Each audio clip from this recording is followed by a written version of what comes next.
Hi everybody, Erica Heron here. Today I want to follow up on my video from last week. In that video I talked about how to know when it's time to transition your little one to a toddler bed, as well as some reasons not to do it. So today I'm going to follow up on that by discussing some tips to make that transition easier when you've decided that your little one is ready. So my first tip is to start talking about the transition that's going to happen for a while before it's actually time for it to happen. Start normalizing that idea with your little one, get them used to it. Kids need a lot more time to process things than adults. They spend a lot more time thinking these things through, and so the more time that you can give your little one to prepare, the better. Another way to prepare them is a book. There are lots of cute books right now that talk about the transition to your own bed. Sesame Street has one featuring Elmo, and there are a bunch of other ones as well. I also created a really short and personalizable one that you can use with your little one. It's the Sleeping in Your Own Bed book, and I will link to it in the notes for this video on my website.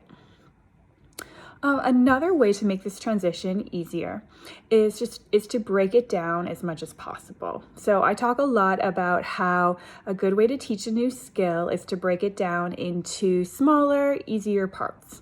And I always say sleep is no exception. And really, learning to sleep in a new location is kind of a skill in its own. So one way that you can break this skill down a little smaller is by leaving the crib mattress with the original sheets on it and just removing it from the crib and putting it on the floor.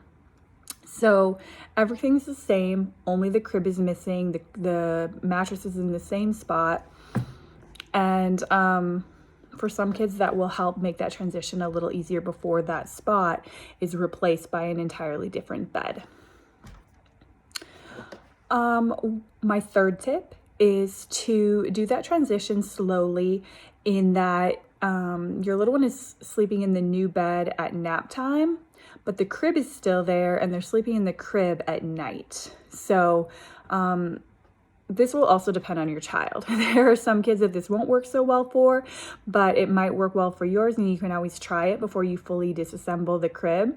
Some kids are going to wake up in the middle of the night and decide they want to sleep in the other bed, and it's just not going to work well. But for some kids, night is longer and darker, and just might take a little more getting used to sleeping in a new location, and sleeping during naps in this new bed will help them get used to it before they spend the entire night. Next tip, do not change your bedtime routine. Keep your bedtime routine as similar to how it has been as possible. You definitely don't want that aspect of it to change. If you keep your bedtime routine the same, then really it's going to help them transition to that other bed, because everything leading up to going to bed is going to feel exactly the same, and it's going to signal to their bodies that they're ready to sleep, and then they will fall asleep faster in that new bed. If anything, you just want to add maybe something to the routine, which is saying, okay, now we're going in our bed and we're going to sleep in our new bed all night, and I'll see you in the morning, and making it kind of clear what that expectation is. Another tip, lots of kids have trouble with early morning wake ups, or I shouldn't say have trouble with, the parents have trouble with them. A lot of kids will start waking up earlier in the morning after they transition to a toddler bed. The early morning hours are when they are sleeping more restlessly, and so they're more likely to notice the difference, and that difference can make it harder for them to fall back asleep in those early morning hours. So one thing that you might want to consider investing in is one of those okay to wake clocks with the lights that indicate when it's time to get up and when it's not. And if you don't want to spring for the expensive okay to wake clocks, you can take a digital clock and you can tape over the numbers for the minutes and just leave the hours, and then say, we have to stay in our bed until the 6 or the 7 is on the clock. And even if your little one doesn't know numbers yet, they can learn that picture, what looks like a 6 or what looks like a 7 indicates when they can get out of bed. The cool thing about okay to wake clocks is that once kids get the hang of them, a lot of time their sleep does adjust to that okay to wake time.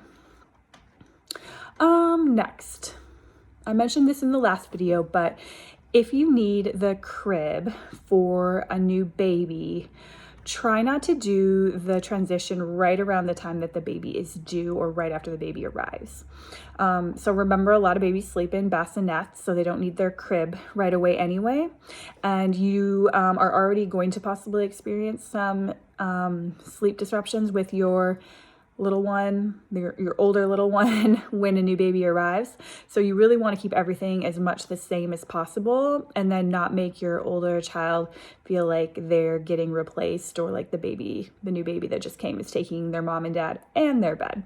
So I suggest waiting, either doing the transition a few months before baby gets here, or waiting at least a few months after baby is born to transition to a toddler bed.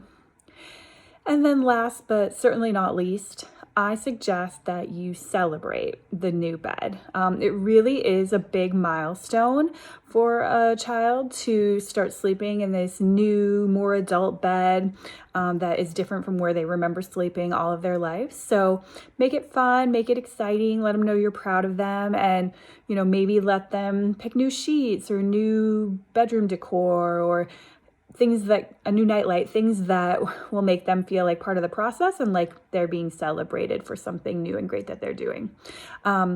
One extra tip along those lines would be, in order to keep things the same initially, maybe keep the same sheets or bedding, if you can, on the new bed that you had on the crib, so that there is some familiarity there.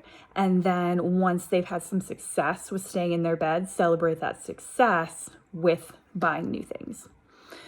Anyway, I hope that is helpful. The transition to a toddler bed can be tricky. Sometimes it just takes time, but there are definitely things that you can do to make it easier on yourself. And I hope that I provided you with some of those things today.